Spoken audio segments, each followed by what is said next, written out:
விஜயை வச்சு நான் படம் எடுக்க மாட்டேன், உன் பையனை வச்சு நீயே படம் எடுத்துக்கோ அப்படின்னு எஸ் சந்திரசேகர் அவர்களை பாரதிராஜா அவர்கள் திருப்பி அனுப்பிட்டாராம். இந்த ஒரு சம்பவம் அந்த டைம்ல நடந்திருக்கு.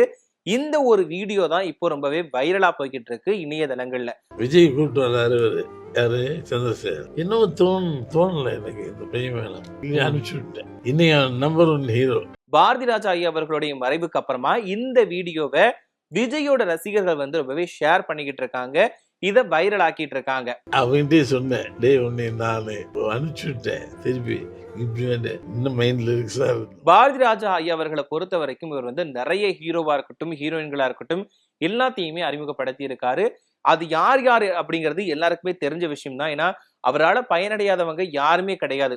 நடிப்புனா என்னதுன்னே தெரியாத ஒரு சில பேரை கூட கொண்டு வந்து அவங்களுக்கு வாழ்க்கையை கொடுத்து, நடிப்பை கத்து கொடுத்து, இப்படிதான் நடிக்கணும் அப்படின்னு சொல்லி கொடுத்து அவங்களோட வாழ்க்கையில ஒளியேற்றி வச்சவர் தான் பாரதிராஜா ஐயா அவர்கள். ஆனா விஜய்க்காக வாய்ப்பு தேடி எஸ் சந்திரசேகர் அவர்கள் பாரதிராஜா ஐயா அவர்களை வந்து மீட் பண்ண போனப்போ, உன் பையனை வச்சு நீயே படம் எடுத்துக்கோ, எனக்கு அந்த மாதிரி தோணல அப்படின்ற மாதிரி சொல்லி அனுப்பிட்டாராம். ஆனா விஜய் அவர்கள் பின்னால ஒட்டுமொத்த தமிழகமே ரசிக்கக்கூடிய ஒரு நடிகரா வலம் வந்தாரு, மாறினாரு. சோ அதுக்கப்புறமா தான் பாரதிராஜா ஐயா அவர்கள் வந்து இந்த விஷயத்த ஓப்பனாவே ஒரு சில இடங்கள்ல சொல்லியிருக்காரு. அந்த வீடியோ தான் இப்போ ரொம்பவே வைரலா போய்கிட்டு இருக்கு. அதை தான் எல்லாருமே ஷேர் பண்ணிட்டு வந்துட்டு இருக்காங்க. நான் ஆரம்பத்திலே சொன்ன மாதிரி நடிப்பே தெரியாதவங்க யாரா இருந்தா கூட அவங்களுக்கு கொண்டு வந்து வாழ்க்கையை கொடுத்தவர் தான் பாரதிராஜா ஐயா அவர்கள். ஆனா அவருடைய மனதுல எதுக்காக இப்படி தோணுச்சுன்னு தெரியல. விஜய் அவர்கள் வந்து வேண்டாம், என் படத்துல நடிக்க வைக்கணும்னு தோணல, உன் படத்திலேயே உன் பையனை நடிக்க வச்சுக்கோ அப்படின்ற மாதிரி சொல்லிட்டாராம். என்னன்னா விஜய் அவர்களுமே வந்து ஆரம்ப காலகட்டத்துல சினிமாவில வரதுக்கு உதவுனது யாருன்னு கேட்டீங்கன்னா எஸ் சந்திரசேகர் அவர்கள் தான். ஏன்னா தான் பையன் வந்து ஒரு ஹீரோவா வரணும் அப்படிங்கிறதுல ரொம்பவே முனைப்பு காட்டியிருந்தாரு. அவர் ஆரம்ப காலகட்டத்துல நிறைய பேர்கிட்ட பேசியிருக்காரு. நிறைய பேர்கிட்ட பேசி என் பையனுக்கு வாய்ப்பு கொடுங்க அப்படின்லாம் கேட்டிருக்காரு. அதுலயும் குறிப்பா கேப்டன் விஜயகாந்த் அவர்கள் கிட்ட வந்து தான் பையனுக்கு வந்து ஒரு நல்ல படம் வேணும், அதனால அந்த படத்துல உங்களோட படத்துல நடிக்க வைங்க அப்படின்ற மாதிரிலாம் பேசி செந்தூர பாண்டி திரைப்படத்துல வந்து கேப்டன் விஜயகாந்த் அவர்கள் வந்து நடிச்சு கொடுத்தாங்க. சோ இப்படி ஒரு சில பேர் வந்து விஜய் அவர்களுக்கு அவரோட வாழ்க்கையில இந்த நாயகனா உயர்றதுக்கு நிறைய பேர் ஹெல்ப் பண்ணியிருக்காங்க.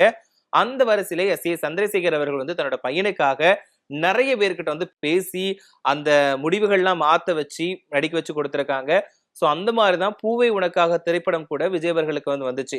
தன்னோட மகனுக்காக எல்லார்கிட்டையும் பேசி, ப்ரொடியூசர்ஸ் அப்புறம் இயக்குநர்கள் எல்லாத்துக்கிட்டையும் பேசி வாய்ப்புகளை வாங்கி கொடுத்தாரு. சோ இந்த மாதிரிதான் பாரதிராஜா ஐயா அவர்கள் கிட்ட போயிட்டு விஜய் அவர்களையுமே கூப்பிட்டு போயிருக்காரு. அங்க போயிட்டு வந்து என்னோட பையனுக்கு வந்து கிராமத்து கதாபாத்திரத்தில் நடிக்கணும்னு ஆசை, உங்க படத்தில் நடிக்கணும்னு ஆசைப்படுறான், அதனால ஒரு வாய்ப்பு கொடுங்க அப்படின்ற மாதிரி கேட்டிருக்காரு. உடனே பாரதிராஜா ஐயா அவர்களுமே எனக்கு அந்த மாதிரி தோணல, உன் திரைப்படத்திலேயே உன்னோட படத்திலேயே உன் பையனை நடிக்க வச்சுக்கோ அப்படின்னு சொல்லி திருப்பி அனுப்பிட்டாராம். சோ அந்த டைம்ல பாத்தீங்க அப்படின்னா அதுக்கப்புறமா அவர் வந்து கொஞ்சம் படிப்படியா முன்னேறி படங்கள் நடிச்சு ஒரு நாயகனா உருவாக்கிட்டாரு. சோ ஆனா நான் நிராகரிச்ச விஜய் இன்னைக்கு நம்பர் 1 ஹீரோவா இருக்கிறார் அப்படின்னு விஜய் அவர்கள்கிட்டயே பாரதிராஜா ஐயா அவர்கள் வந்து சொல்லியிருக்காராம். அதுக்கு விஜய் வந்து என்ன சொல்லியிருக்காராம் அப்படின்னு பாத்தீங்க அப்படின்னா, இல்ல நீங்க எனக்கு வந்து என்னை ரிஜெக்ட் பண்ணது ஏன் அப்படின்னு இன்னுமே என் மனசுல ஓடிட்டு இருக்கு அப்படின்ற மாதிரி விஜய் அவர்களுமே பாரதிராஜா சார் கிட்ட வந்து சொல்லியிருக்காங்களாம். சோ இந்த விஷயத்தை இந்த ஒரு வீடியோ வந்து ஒரு டைம்ல வந்து பாரதிராஜா சாரை வந்து வெளிப்படையா சொல்லியிருக்காரு. என்கிட்ட சந்திரசேகர் வந்து கேட்டாரு, நான் வந்து இந்த மாதிரி சொல்லிட்டேன், ஆனா அந்த பையன் வந்து பின்னால இவ்வளவு ஹீரோ வந்துட்டான், இதை வந்து நான் விஜய் கிட்டயுமே சொல்லிட்டேன் அப்படின்ற மாதிரிலாம் சொல்லியிருந்தாரு. அது மட்டும் இல்லாம அவருடைய பிறந்த நாள் டைம்ல 2020 ஒரு போஸ்ட் வந்து போட்டிருந்தாரு பாரதிராஜா அவர்கள். அப்ப என்னன்னா, நான் வந்து திரைத்துறையில நிறைய பேரை உருவாக்கி கொடுத்திருக்கேன், தமிழ் சினிமாவில நான் நிராகரிச்ச ஒரு விதை அந்த வழிகளை எல்லாத்தையுமே தாங்கிக்கிட்டு இன்னைக்கு ஒட்டுமொத்த தமிழகமே சொத்தா நினைக்கக்கூடிய விஜயா மாறி இருக்காரு, அவருக்கு என்னுடைய பிறந்தநாள் வாழ்த்துக்கள் அப்படின்ற மாதிரி வந்து பதிவை போட்டிருந்தாரு.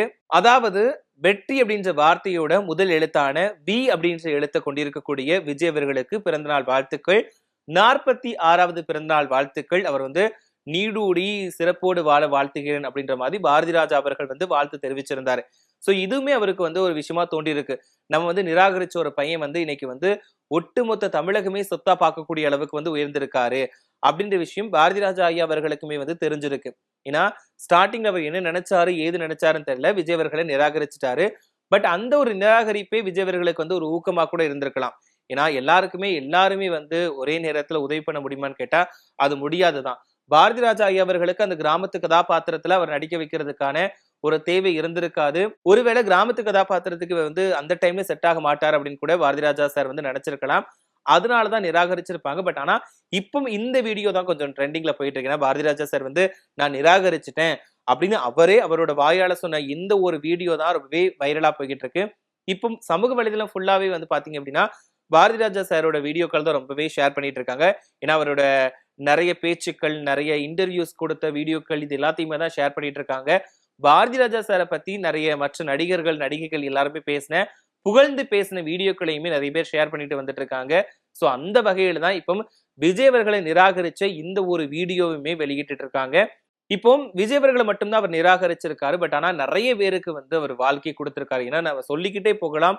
நிறைய நடிகைகள் நெப்போலியன் சாரா இருக்கட்டும், கார்த்திக் சாரா இருக்கட்டும், Revathi ma'am, Radhika ma'am, Radha ma'am இப்படின்னு எக்கச்சக்க ஹீரோயின்ஸ், ஹீரோக்கள் இவங்க எல்லாத்தையுமே சொல்லியிருக்காரு. ஹீரோக்கள் மட்டுமே இல்லாம நிறைய உதவி இயக்குனர்கள் அப்படின்னு நம்ம நிறைய பேரை சொல்லிக்கிட்டே போகலாம். நிறைய பேரோட வாழ்க்கையில வந்து ஒளியேற்றி வச்சிருக்காரு. இவரோட பையன் மனோஜ் அவர்களையுமே ஹீரோவா அறிமுகப்படுத்தினது யாருன்னு கேட்டீங்கன்னா பாரதி ராஜா சார் அவர்கள் தான். தாஜ்மஹால் திரைப்படம் மூலமா தன்னோட மகனையுமே ஹீரோவா ஆக்கியிருந்தாரு. அதுக்கு காரணம் பாரதி ராஜா அவர்களுக்குமே ஆரம்பத்துல ஒரு நடிகனா ஆகணும் அப்படின்றதுதான் ஆசையா இருந்திருக்கு. ஆனா அவருக்கு அந்த வாய்ப்பு கிடைக்கல. இயக்குனரா தான் ஜொலிச்சுட்டு இருந்தாரு. சோ நம்ம தான் நடிகனா ஆகல, ஹீரோவா ஆகல, நம்ம பையனாவது ஹீரோவா ஆகணும் அப்படிங்கிறதுக்காக அவருக்கான ஒரு சில வாய்ப்புகளை ஏற்படுத்தி கொடுத்திருந்தாரு. ஆனா உடனடியா தன்னோட மகனுக்குமே வாய்ப்புகளை கொடுக்கல. அவரு நான் கஷ்டம் தெரிஞ்சுக்கணும் அப்படிங்கிறதுக்காக உதவி இயக்குனரா வந்து ஜாயின் பண்ணி விட்டாரு. அப்பதான் தெரியும் எல்லாரும் எவ்வளவு கஷ்டப்படுறாங்க அப்படிங்கிறது தன்னோட மகனுக்கு தெரியும். அது மூலமா தான் தன்னோட மகனுக்குமே ஜெயிக்கணும் அப்படின்ற வெறி வரும் அப்படிங்கிறதுக்காக தான் இந்த விஷயத்த வந்து கத்து கொடுத்திருக்காரு. சோ அதுக்கப்புறமா தாஜ்மஹால் திரைப்படம் மூலமா ஹீரோவா அறிமுகமாக்கி கொடுத்தாரு. அதுக்கப்புறமா ஒரு சில படங்கள்ல வந்து அவரோட பையனுமே ஹீரோவா நடிச்சிருந்தாரு. இவருமே இயக்குனரா வந்து ஒரு சில படங்களை இயக்கியிருந்தாரு. சோ இதே மாதிரி பாத்தீங்க அப்படின்னா விஜய் அவர்களுமே உடனடியா அவருக்கு வெற்றி கிடைக்கல. அவருமே நிறைய கஷ்டங்களை சந்திச்சிருக்காரு. அவருமே நிறைய தோல்விகளை கண்டுதான் அதுக்கப்புறம் வெற்றி அடைய ஆரம்பிச்சாரு. அவருக்கு வெற்றி படங்கள், குடும்ப ரசிகர்கள் கிடைத்த திரைப்படம் எதுன்னு பாத்தீங்க அப்படின்னா பூவே உனக்காக தான். அதுக்கப்புறமா தான் அடுத்தடுத்து அவர் நடிக்கக்கூடிய படங்கள் எல்லாத்துக்குமே ரசிகர்கள் ஆவலா காத்திருந்தாங்க. ஆரம்ப காலகட்டத்துல இவருமே உருவக்கேலிக்கு ஆளாக்கப்பட்டிருக்காரு.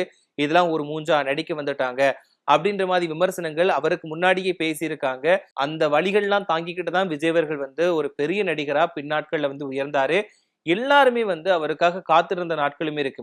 அவரோட திரைப்படத்தை தியேட்டர்ல போய் பாக்குறதுக்காக ரொம்பவே ஆவலா காத்திருந்த நாட்களுமே அவரால் தான் உண்டாச்சு. ஏன்னா அவ்வளவு கஷ்டங்களை சந்திச்சு தன்னோட அப்பா வந்து ஒரு இயக்குனரா இருந்தா கூட அவருக்குமே வாய்ப்புகள் அப்படிங்கிறது உடனடியா கிடைக்கல. நிறைய கஷ்டங்கள், நிறைய தோல்வி படங்கள் இதெல்லாம் கண்டு துவண்டு போகாம அடுத்து நடிச்சுதான் அவர் வந்து வெற்றி படங்கள் கொடுத்து ஒரு ஸ்டாரா இளைய தளபதியா வந்து வலம் வந்தாரு.